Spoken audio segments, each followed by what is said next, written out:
Hello, fellow educators. Welcome to the Classroom Behaviour Solutions podcast, the podcast that gives you weekly scientifically grounded and evidence-based solutions to your behaviour dilemmas, providing a blueprint to developing flexible behaviour solutions that really work for your individual pupils, classes, or even whole school environments. If you're a teacher, a Senko, or even a school leader with a passion for supporting pupil behaviour in a way that is positive and effective, this podcast is for you. My name is Adam Dean, and I'm your host.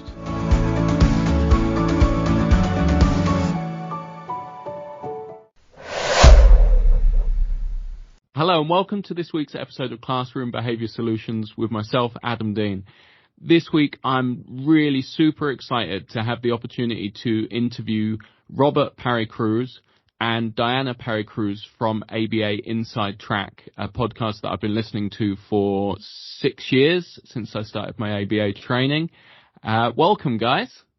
Oh, hi, Adam. Thank you so much for having us on. We're very, very honored that you've listened to our show at all, much less for 6 years. So thank you so much. Like I said earlier, sorry, Diana. Hi, I'm Diana. In Hi, case you weren't sure who was who.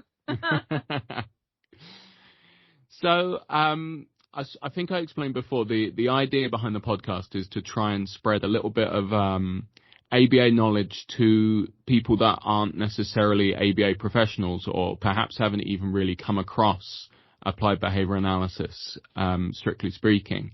So my first question to you guys is, what do you think the key concepts are in applied behavior analysis? And I'm sure there's hundreds of them, but sort of your top 5 maybe, or your top couple, that would be useful for non-ABA professionals working in mainstream schools. Mm-hmm.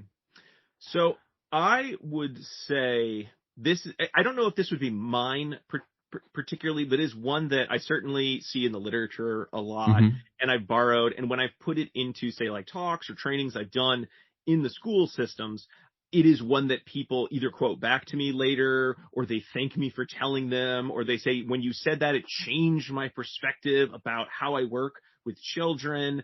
So, and again, it's not like my original idea. It's in a lot of the literature, it's in a lot of the classic writing. So I'm going to go with the idea that everyone is doing the best they can at any moment, and that based on a lot of factors, including their, development, including, their gene makeup, including their home life, including their learning history. There are so many factors outside of what you see right in the moment that have led that individual to where they are right now. And they are just trying to do what they can to have, their happiest life, their happiest moment, in the technical terms, to access as much reinforcement in the environment as possible. And I think that is one of those concepts that, again, doesn't get into the nitty gritty necessarily of some of the more, I think, kind of fun to chat about with other behavior analysts topics, but it does change people's minds that, so the child that is crying, or the child that is struggling in school, or the child that is misbehaving or giving me a hard time, they're not doing it out of some internal process that there's no hope to resolve. They're doing it because this is just what they've got right now. And I think that is just one of those concepts that when I brought it up in various trainings, I do a lot of de-escalation training in the schools I work in, people just stop and pause and take stock on how so many of their reactions to challenges that they've had working with students probably took a lot of what that child could do for granted and led them to make some really, in their own opinion, really poor decisions as to how to help that child. So that I think is one, the idea that every child you're working with, every individual you're working with is doing the very best they can in the moment and starting there, no matter what your next steps turn out to be. I love that. It's like, it's empathy really, isn't it? It's just recognize where they're coming from. That's fantastic. Thank you very much. Is there sorry, Diana, go. Yeah, so I think what I'm going to end up saying will sound a lot similar to what Rob said, but for folks who aren't familiar with behavior analysis or thinking about behavior in the way that we typically do, the biggest change in how you might approach thinking about this is that your current behavior is a product of your past history, right? So everything that you've done and everything that's happened due to what you've done in the past has led to the behavior that's your go-to behavior for today, right? And it's kind of a different way of thinking about things. And people aren't necessarily used to that, right? So it's a contingencies-based understanding of why we behave in the way that we do. And it's unique. It's a unique perspective because we're not coming to a situation where we see a child, let's say, behaving in a certain way, and we're not allocating that behavior to, let's say, a personality flaw, right? We're not saying like, oh, that's just how this person is and they can never be any different. We're saying, well, whatever's happened in the past has sort of produced this behavior for them as, like you said, Rob, the most adaptive way for them to behave right now in order to get whatever it is that they need. And behavior is not static. It's highly flexible. It's highly malleable. And the way that someone can behave in the future is completely up for grabs. We can make changes to that response as long as we understand where the behavior is coming from in the first place. And we can look to determine, why is that person behaving that way? What needs are being met by the way that they're behaving, and or what needs are still not being met even though they're behaving this way? And what changes can we make to their environment and to their interactions with the people that they love in order to produce behavior that's ultimately going to be the most beneficial for them? So it's a twist on an understanding of why people act the way that they do. And it really takes the onus off the individual and puts it into the set of circumstances that they sort of found themselves in, right? And so it's a really hopeful perspective. Yeah, I really like that. And I think, I don't know how much you guys know about ABA in the UK, but it's still fairly early stages, and there's some mixed opinions going around. Yeah. And I think one of the criticisms that we get is, I've heard the word reductionist and all that sort of stuff before. And I really like that the place you guys went to was exactly where you went, which is about looking at the individual and sort of taking away that blame around that behavior and recognizing that there's those positive changes we can work with. And interesting question. I don't know if you guys have come across this before, but do you think it matters if we call it challenging behavior or behavior that challenges? Oh, I don't think I've ever heard. I don't think I've ever heard it with the flip. I know I'm very pedantic with the folks I work with that talk about behavior, and they're like, well, he was having behavior. And I used to do this sort of smart and be like, well, good, because otherwise he'd be dead. And people love that. They love working with me. It was a lot of fun. But I have made it a big deal, especially when I'm working with other BCBAs, when they fall into that parlance of I'm going to call bad things behavior, and everything else, I don't know. They don't know the name for it. Because I do think it helps. I don't ever want to start with weaknesses of the student, but yes. I think it specifies that this is one of the things that they can do. They are currently engaging in challenging or problem behavior, right? But they won't be all day. Yeah. They'll be doing a bunch of other behavior, much of which will be positive behavior, pro-social behavior. We have so many other behaviors to engage in. And I think when we just use that one term to describe what a child is doing, it does turn into like, it's the kid with behavior. And we all know what that means. And I just think it's just not a good starting point. Like, it's really hard to start from strengths-based models of learning and behavior change when that's kind of your go-to language, which was not your question, Adam, but I had a moment to get on the soapbox. I jumped on it. Sorry. I like it. It's not conceptually sound to say a behavior, but I think what you're asking more so is when we're identifying behavior that's targeted for decrease, what do we term that? And I've tried to move away from challenging behavior, although perhaps I just said it in my answer to you. It's highly possible because, we're all a product of our history, like I just said. But there's a really great article by Batema and Butel, I think it's 2021, where they talk about ableist language in autism research and how we can work to sort of correct and avoid some of those phrasings that are problematic. And they recommend away from problem behavior toward a list of other choices. But I try to say behavior that's been identified for decrease is my new attempted default. Mm-hmm. I feel like also with behavior that challenges, there's kind of an implication that the behavior itself serves a function and there's nothing wrong with it, from a kind of absolute value standpoint, but it is something that for whatever reason is impacting the environment, so impacting you, the educator, or the other students in a way that might be harmful. For the client. Or certainly could also be as well. Yes. Yeah. But I kind of like that. I don't know if it's going to get much traction in terms of it's a bit of a mouthful. And so I like it conceptually. I don't know if people are going to would start using it as the only problem. If we could come up like a third term that captures all of that too, that's more marketable. I think that's what we really need. Yeah, no, that makes sense. It's something that came up years ago in a discussion, and it seems to be quite a big thing in Europe at the moment, this whole behavior that challenges. And it just sort of linked in with what you were saying before about taking away the blame from the individual and looking at the behavior, which I really enjoy. Yeah.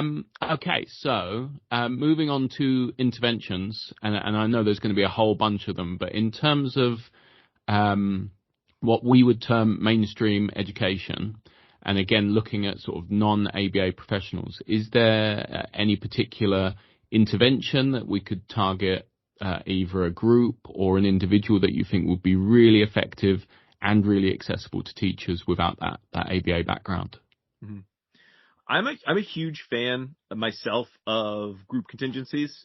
I try to use them. I don't do as much classroom teaching as I did when, before I got my BCBA and right after I got my BCBA. So I try to use them whenever I can just to make sure I still can.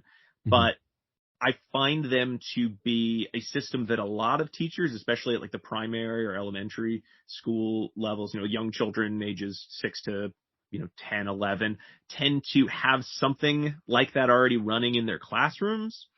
And so it's usually building on what skill set they already have. But I find those to be very effective. There's a huge body of research to support them. And for the most part, they're pretty straightforward to use. There are just enough options, I think, that the average teacher I've suggested it to get really excited that they get to control it to some extent in terms of I'm choosing, an interdependent versus an independent group contingency.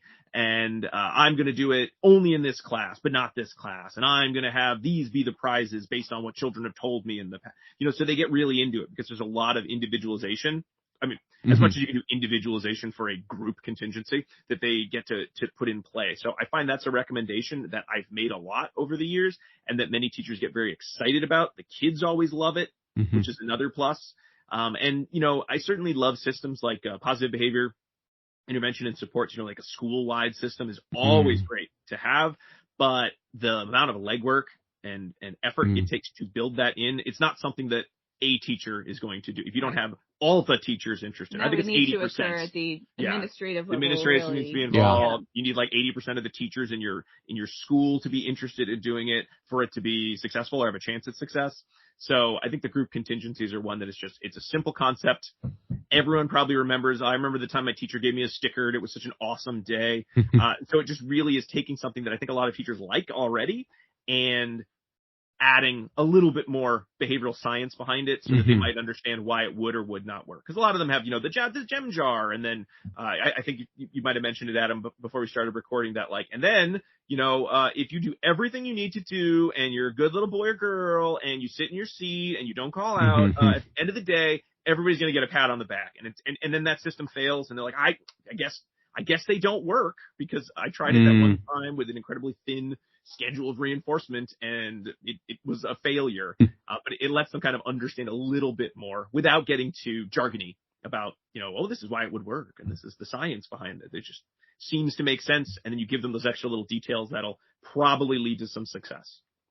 So what would you say? So I remember doing, because I trained as a teacher in mainstream before I became a BCBA. And I remember having a class sticker chart that failed miserably. So what would you say are sort of the key points that people have to have in place in order to make something like a group contingency in a classroom work? Mm-hmm.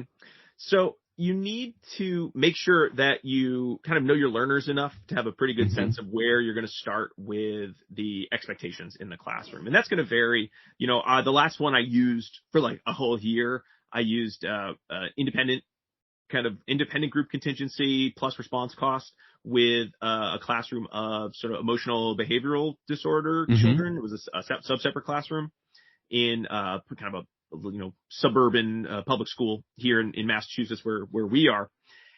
And it was a little bit more of a token economy, but it did have some kind of group contingency pieces, strewn throughout, in terms of some of the rewards were ones that they could work together to earn.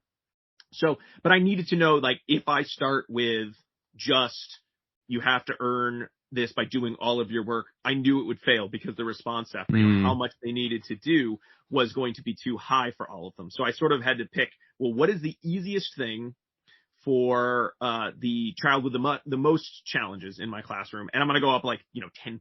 I'll just do a little bit more than that, because then I know everyone can succeed.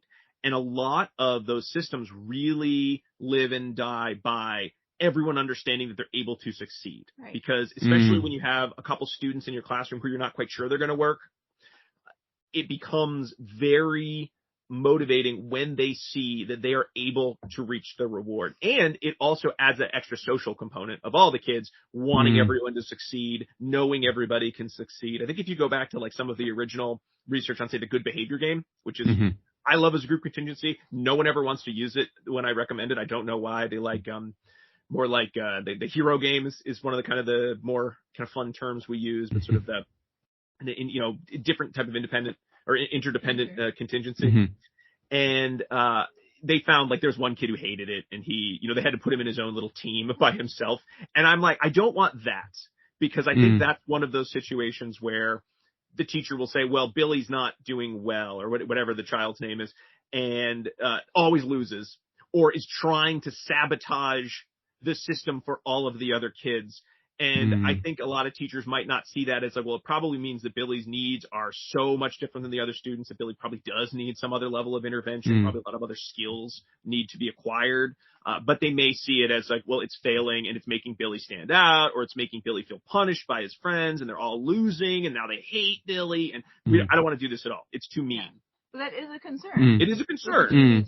Yeah, it is a concern. It doesn't seem to bear out in some of the research. I know we'd done an article, I can't remember the citation, where we talked about a similar kind of emotional behavior classroom where they did the GBG, and they found that other than a few kind of isolated incidents where like, oh, well, you did this and that's why we lost, most of the time the kids were pretty positive with each other. It was more like a group bonding experience. It might have been Jeannie Donaldson's article. I'd have to look.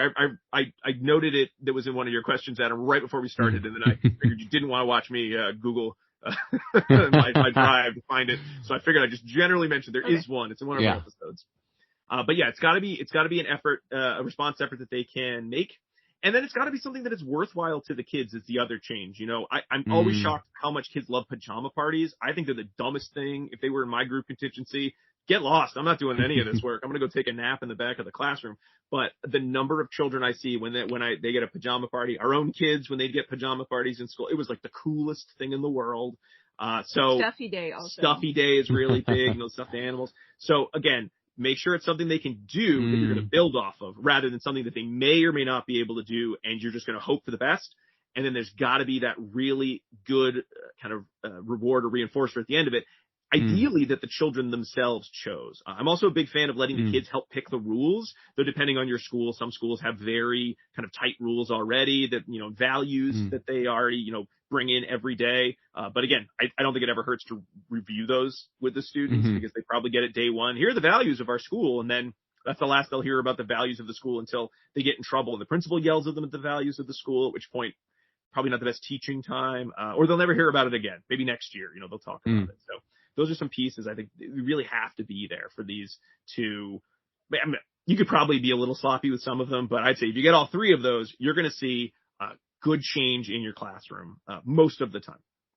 So good rules in place, good reinforcement that's actually reinforcement that they want to work towards, and the balance with that with the response effort, basically. Yeah. And the other piece that I would add is, I think what you want to sort of caution against happening in these group contingencies, which you touched on here, but it's singling one child out as a child who is doing a bad job, right? So that it is a danger with the GBG that you could have a student, because it's like two teams is how it's set up, right? And everyone needs, if there are things that go wrong in the rules, then that team gets a point added. And if you're over a certain number of points, then the team doesn't get the reinforcer at the end of the day.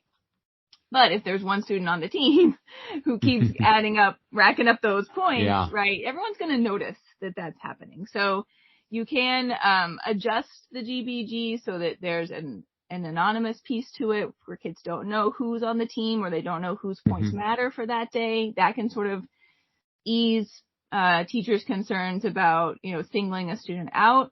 We're also not by any means recommending those level charts that you sometimes see where it's like red, yellow, green, and kids are on little clothespins and they get moved up and down individually. And so if you've done a bad job, then suddenly your own little clothespin's down in the red area and you don't get any privileges. We are not recommending that by any means. Anyone who's been in a classroom where that's happened, it feels terrible. Everyone who's been involved with it says that it's really demoralizing and ostracizing for kids. So we're not recommending that by any means, but rather the types of systems where everyone's working together, it's easily achievable, clearly marked goals that the team can support one another and actually achieve is going to have the best results. I think one of the sort of offshoots, or I think one of the more popular group contingencies that certainly I've seen in my own career when I'm recommending these. And I do have an article that I love to share with teachers because it is written for teachers. It was in Teaching Exceptional Children. Hold on, I do have that citation if people listening want to go find it. It is Designing and Implementing Group Contingencies in the Classroom, a Teacher's Guide by Chow and Gilmore from Teaching Exceptional Children. And I'll share this with teachers because it's not written as a research article, though it's based in the group contingency research. But it's this very nice sort of flow chart, little scripted, like now you need to decide that. It feels much more like a to-do article than a research article in that regard. I mean, it is, but it lays out your options very nicely. And one that a lot of teachers I see pick would be the hero game. So in that one, you're picking one kid after a certain amount of time. And if that child is doing whatever the rule is or whatever the rules are, then everybody gets the point. And I find teachers like those because then they can be selective about who they're choosing throughout the day for the child that they sort of want to get the most, especially if you've got like that classroom where it's like 19 kids are amazing. There's this one kid though. Sometimes they like knowing like, well, I can pick that kid over and over because I want them to feel successful because I probably spent more time telling them how they're failing than I have how successful they've been. So they'll pick a short interval and then every, 2 minutes they'll be like, I just want everyone to know, Susie was showing all the rules. Everyone, we're getting a point because of Susie. Congratulations, Susie. And everyone cheers. Everyone's very excited. And then, Billy and Tommy, like they're fine. They'll get it occasionally. They could have done nothing and they graduate just fine.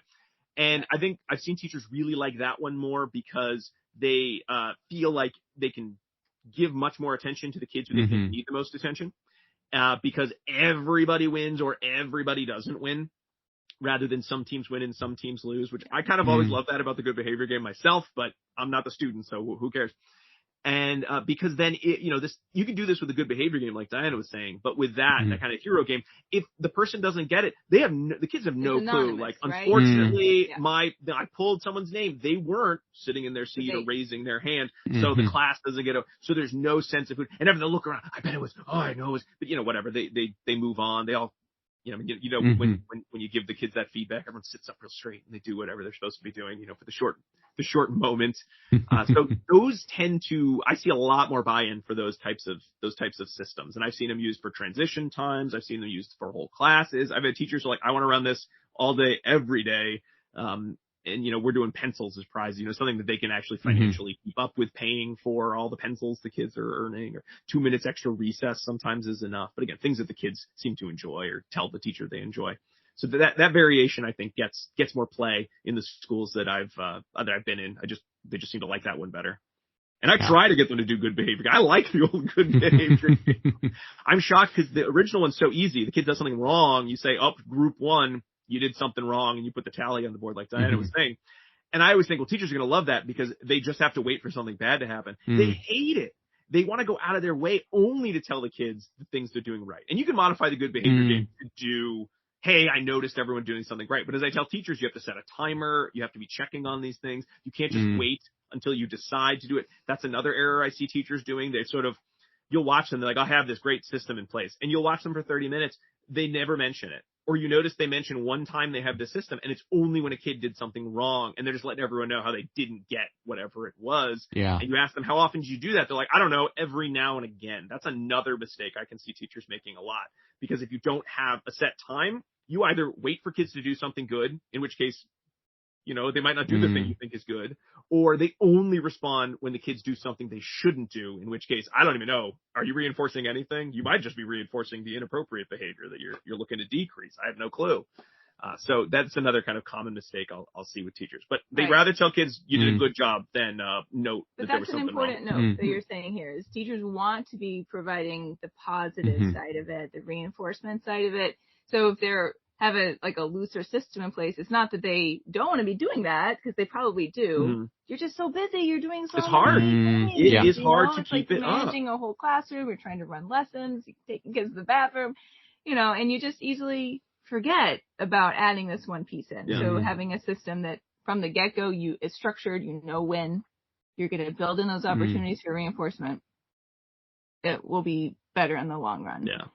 It's almost it's almost easier to notice when things go wrong, isn't it? And I think that's one of the problems. Yeah. That's why that system you were talking about before, Diana, with the pegs on the thing is so popular over here, and I hate it. It's called the traffic light system, and I see it everywhere. But I think it's popular because it's easy to notice when to put someone down rather than to pop someone up on the chart. Definitely. Right. Yeah. In terms of the actual expectations, kind of the rules that we're talking about, do you think there's what guidance would you give in terms of how you set those out? Because I've seen classroom contracts where the rules are things like, if you're well behaved, then you'll get this, or if kind hands is one of my absolute favorites, because I don't know what being good or what kind hands is specifically. So I think a 5-year-old would really struggle with that. Right.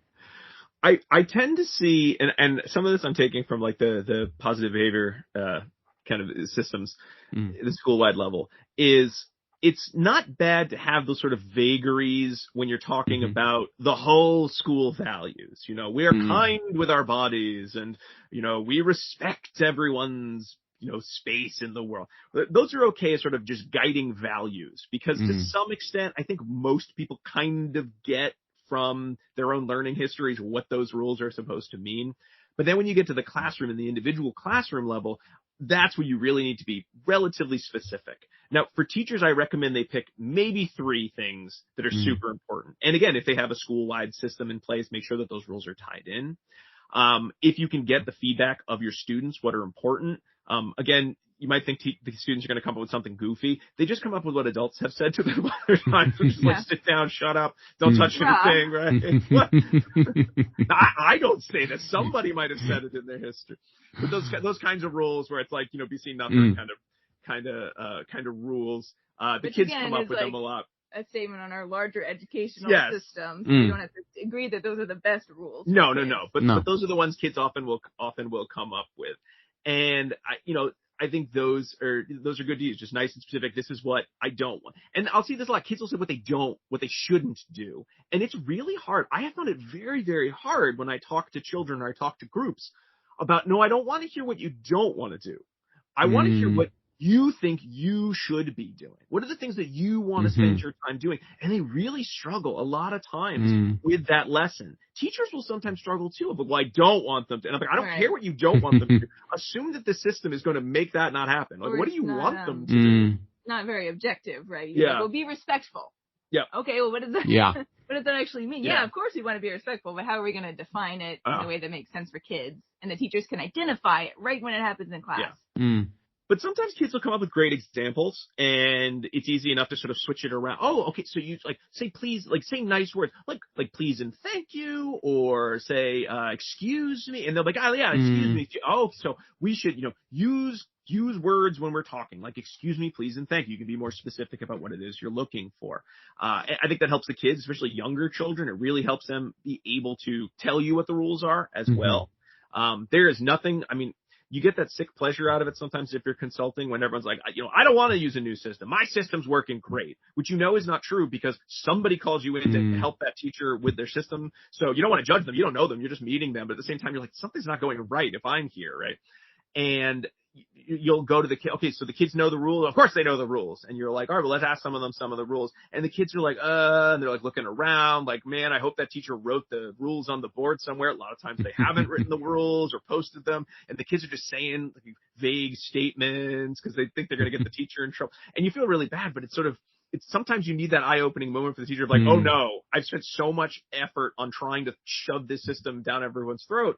And nobody knows what it is because I haven't picked rules that they can follow. I haven't posted them anywhere. There's no visual support to carry out any of the things I've been recommending.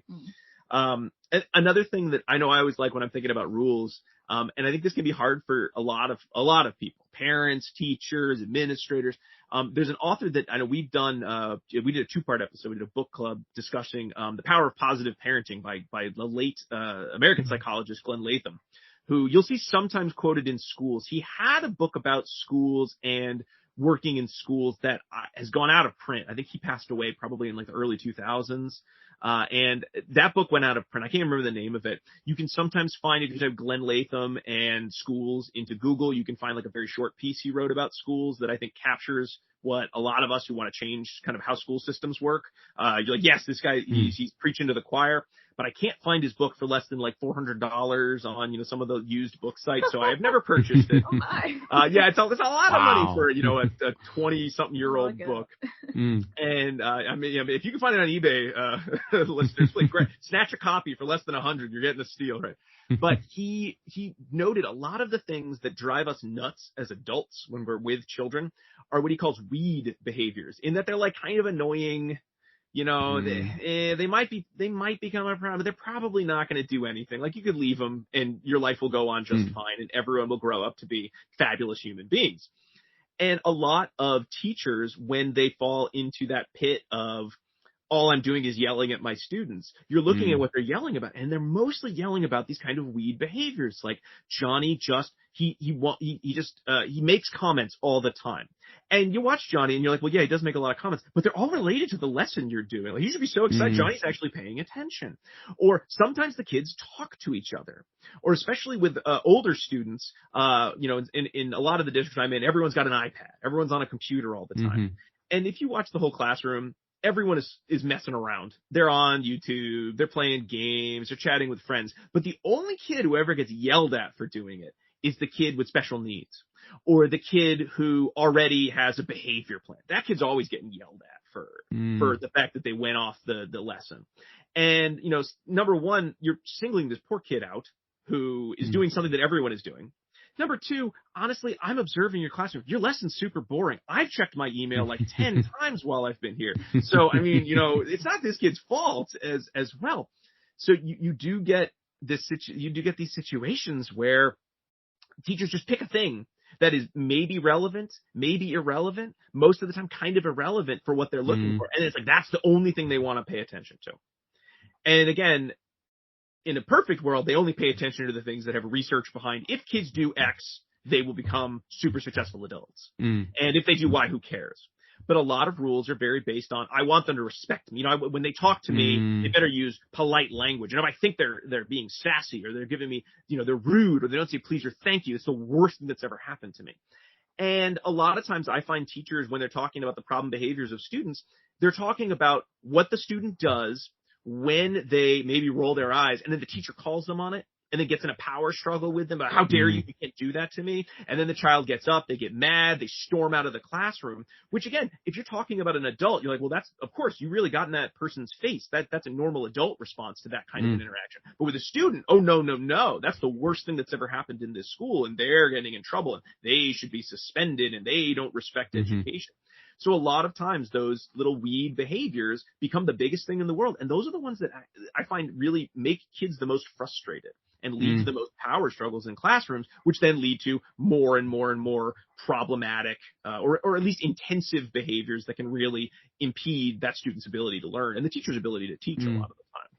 So you really got to be asking that question, like, does this matter? And usually it doesn't. I really like that, because I think it's really easy, to slip into me adult, you child, you do this, because that's the respect and all of that sort of stuff.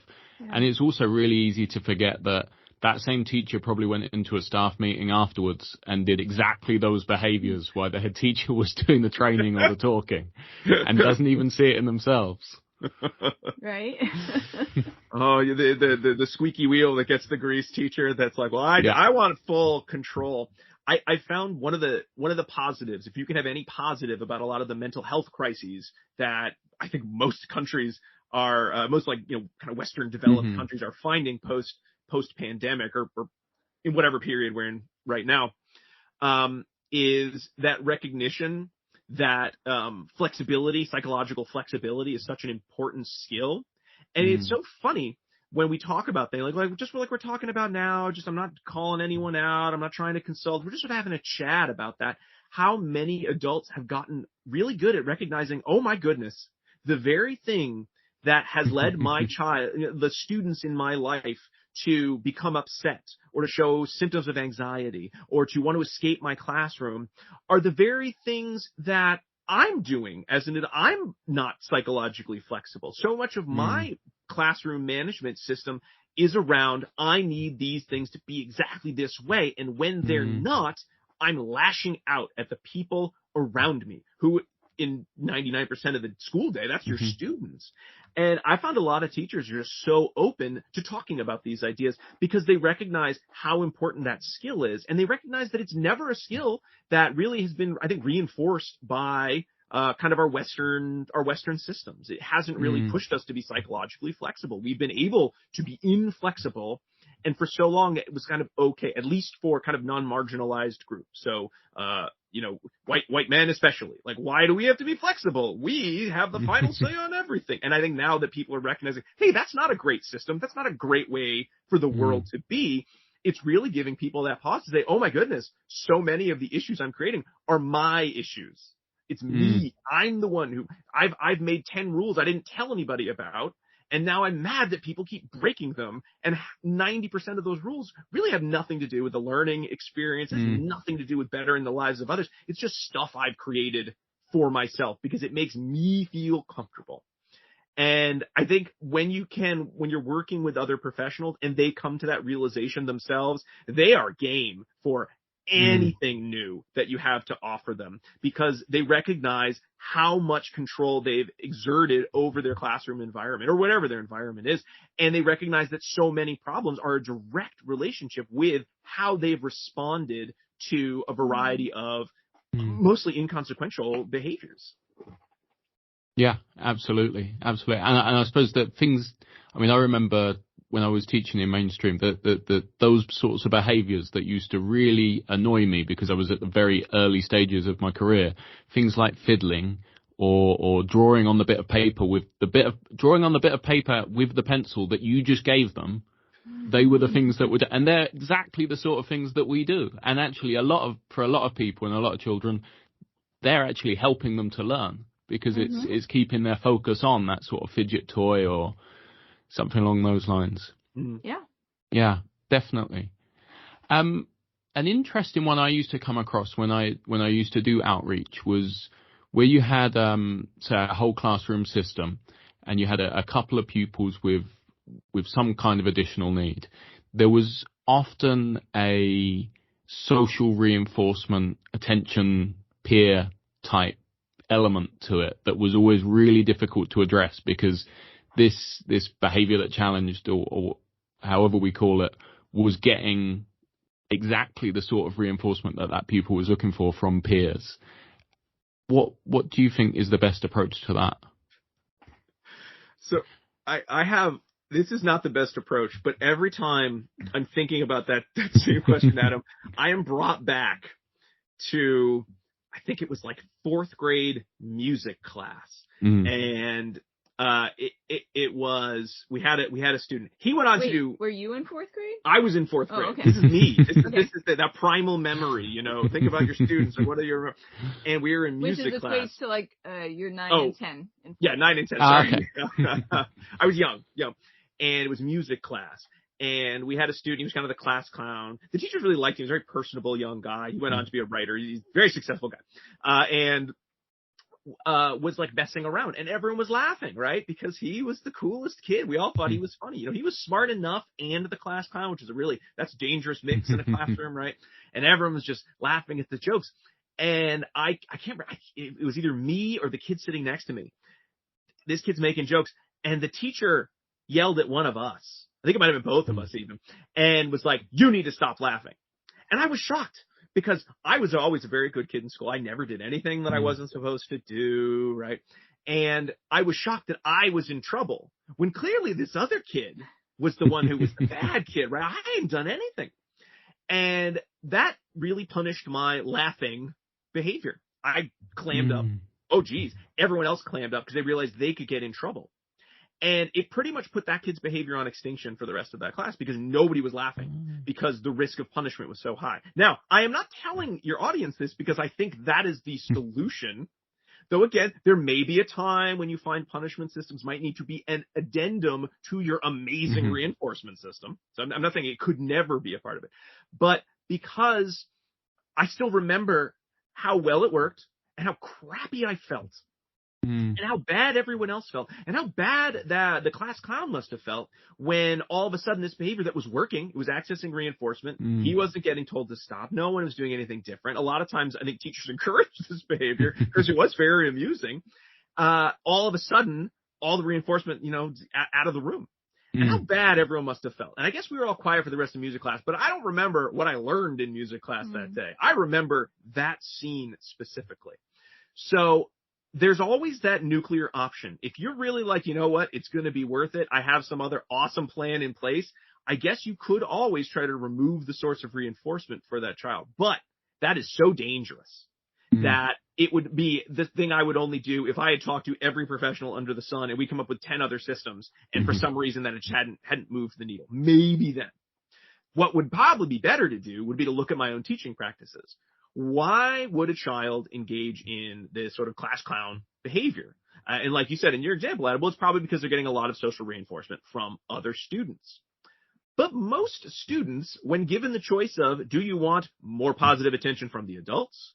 Do you want other types of positive attention from your peers? Do you want some sort of a tangible reinforcer? I'm going to throw all of that at you. We'll usually start engaging in the behavior that leads to that great outcome. And there are a lot of just additional stimulation. Yeah, exactly. Right? Like maybe you're really bored. Oh, that's a great point. Yeah. Yourself. Yeah. So that's a lot of those are those times when you got to question, okay, am I setting up an environment that gives this child any reason to engage in other behavior? And most kind of classical education systems don't actually use cutting edge techniques that in research are shown to demonstrate more student responding, more student skill acquisition in shorter periods of time. Most of us still use systems that were created by professionals at the turn of the 20th century, kind of it's either drill and kill, or it's like, we're all going to sit here and watch me as the teacher. I will tell you things, then you will try some things by yourself, but you'll mostly just watch me. I will give you no feedback until there is an official testing period, at which time your feedback will be, you are smart or you are dumb, even though that is not what it is I'm trying to teach. Which is based in a monastic system. Yes. Actually, that goes it's even older than medieval time. Agrarian turn of the century. My goodness. So there's a really, again, another article that I am like again, this is one of those articles that I heard it and I said, this is it. This is the secret. And that I have gotten the most kind of positive feedback from a lot of administrators and other professionals in schools. It's Kessner et al. 2018. It's in Behavior Analysis and Practice, and it's considerations of baseline classroom conditions. Again, in conducting functional behavior assessments in school settings, but I like to think of it as a potential kind of initial intervention, because a lot of the reasons that kids engage in problem behavior have to do with, well, your instruction is very, very slow. Well, you're not giving the kids any feedback. Well, the work is too hard because it's not tailored to where they are as learners, just tailored to where your principal says you have to be by this time of the school year. And it's just kind of a fun tool. It's like a reflection tool. And I know some other researchers are looking at it right now. It was originally recommended to us by Cody Morris, who's at Salve Regina here in New England University, had recommended this to us to look at. And it really captures a lot of the other things that as a teacher, you're probably not doing. You're probably not giving enough children chances to respond to instruction in a given 15 minutes of instruction, right? Most of the kids are listening to you talk, and then maybe they get a worksheet. Is that worksheet tailored to where the kids are? Is it a worksheet where the kids, boom, boom, boom, they should be able to get through it in no problem? You have no idea until they do the worksheet. And then half the time you have no idea because the kids who you're most worried about don't even engage in the worksheet because they're too busy messing around with their peers and telling jokes. So is that because they don't know the work? Because the work is boring? Because they get more reinforcement from their peers? You have no clue. And a lot of the process of teaching is, what could it be? What evidence do I have? And I'm going to hone kind of my hypothesis from there. But before you even need to do that, there are like 5 or 6 things that you could just do yourself, 100% in your control. You don't need to know the function of behavior at all. You don't have to be a behavior analyst. You don't need a BCBA. You just need to say, here's some good teaching practices. Because it's really hard for kids to misbehave when they love what you're telling them so much and you're giving them so many opportunities to respond to you, and you're giving them so much feedback in the form of praise or chances to try again if they make a mistake so that they can get more praise, chances to engage in, more active responding, whether it's the whiteboard up or turn and talk kinds of activities or problems that are related to things they actually care about. There's just so many little things that you can do. Some of them aren't as little, but most of them are pretty little that, the child's not going to have enough time to start messing around and telling jokes to their peers. They're so laser focused on what it is you're saying, all the chances you give them to say it, all the great positive things you're saying about them. And then look at that, the lesson's done, and now it's time for something that is a fun activity, probably even a learning activity. That kid didn't have time to have a problem behavior. So that really is, I think, so much at the core of like where teaching needs to be moving these days, is we just need to be thinking about those in the classroom interventions. And the nice thing is the teachers have 100% control. Well, I would like to think they have 100% control. I know there are a lot of factors, and for teachers listening, I know it's not just up to you. I'm going to teach this. I'm going to teach it this way. I know there's more to it than that. I hate to oversimplify things, but if we start from that premise of there are a lot of things that you yourself can control and a lot of resources that are free and easily available, I always find that to be a much more exciting problem-solving technique than if only the rest of society would just wake up and change everything that they're doing, because the odds of that happening tomorrow are, 0, right? Yeah. Yeah. And a lot of these things that we're suggesting too don't have to happen on the consequence side of things, right?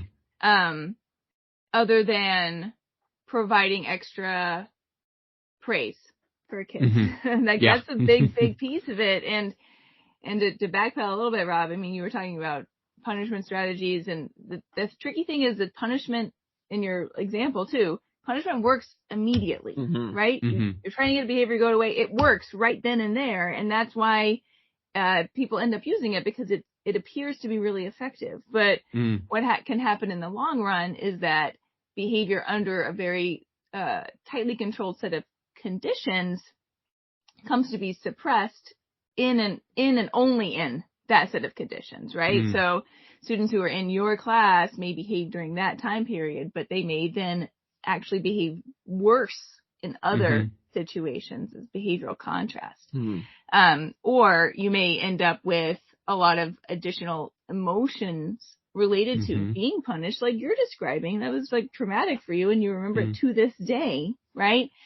So if teachers can find other strategies that don't have to utilize punishment, they will not only see changes in the students' behavior in the classroom, but they'll be teaching students better ways of acting in their classroom and in future classrooms as well. So a lot of what we're describing here are antecedent changes, right? Like changes in the instructional setting and curricular revision and additional scaffolding and structure and supports in the classroom so the kids have the opportunities to engage and then they receive praise when they do engage.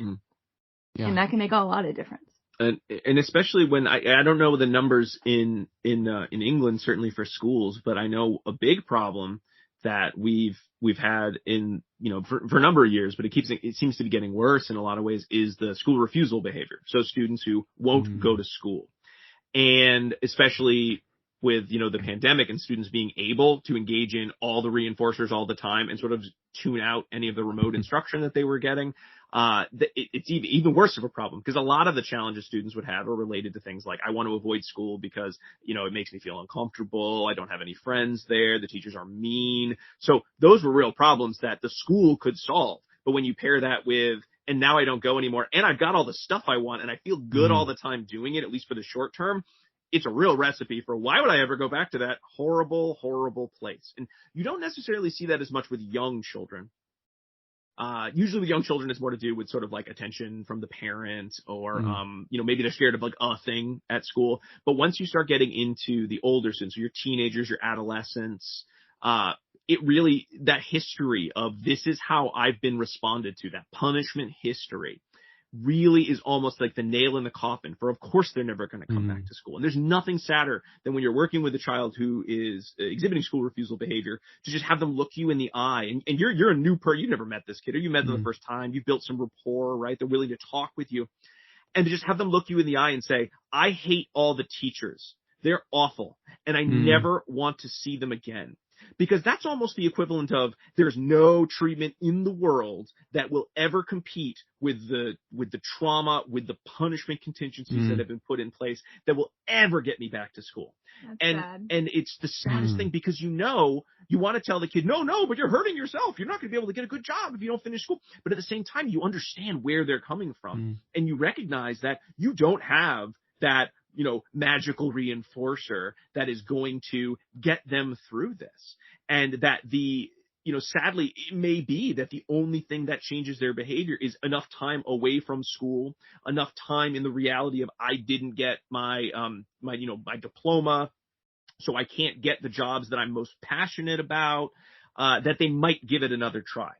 And that is just the worst feeling in the world of like, oh, I'm sorry. Well, until you hit rock bottom, like, it just sounds like that because it's not their fault either. It's just that's where they have been led from these interactions over the years.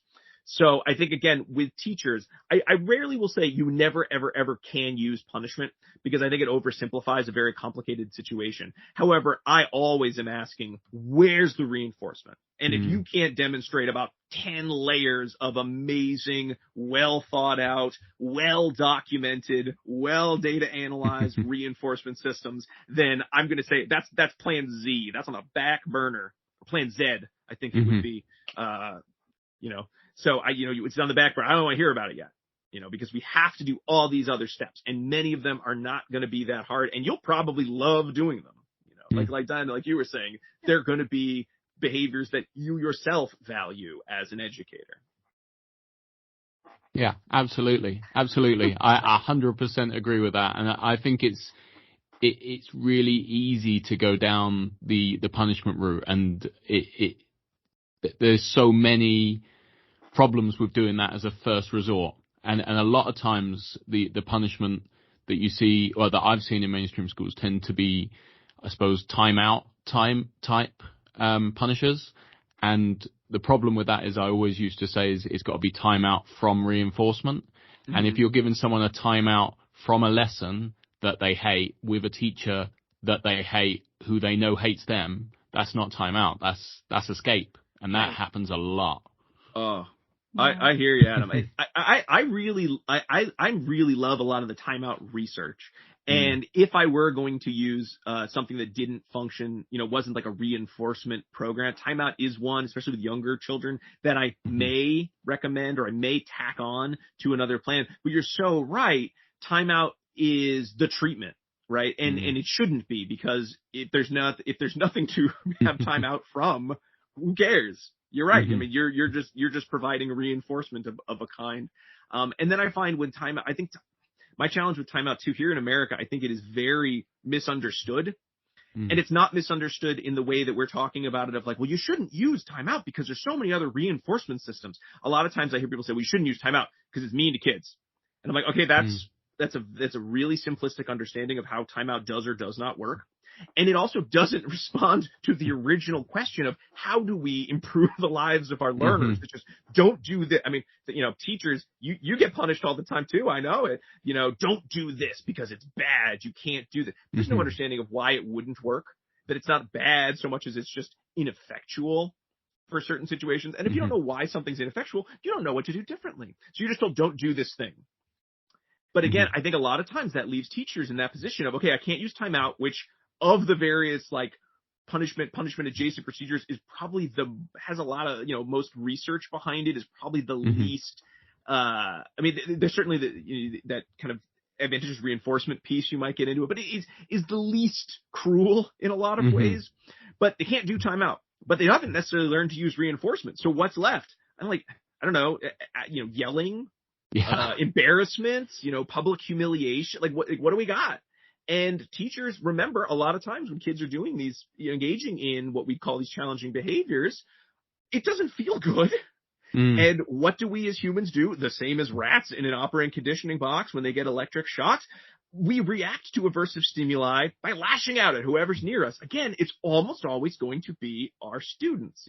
As adults, if we're going to lash out at anybody, which ideally we never lashing out at anybody, save it for other adults if you can. These poor kids didn't do anything. They're just engaging in what they've learned. And I think it does set up a lot of teachers to fail when they're told you can't do the following things, but they're very rarely given an alternative. And I'm always shocked at how little focus is given to teachers on training them to use reinforcement-based procedures. Every year I'm in a classroom, there's a student teacher. In the various classrooms. And every year I ask the same question: how much do you do about classroom management in your graduate programs? And I get the same answer. Like we talked about it a little bit in part of the class, but they're sort of embarrassed because they think I'm going to ask them a follow-up question, and they're scared and they're like, I don't know anything about this stuff. Please don't talk to me anymore about this. And it's so sad because they learn all this curriculum.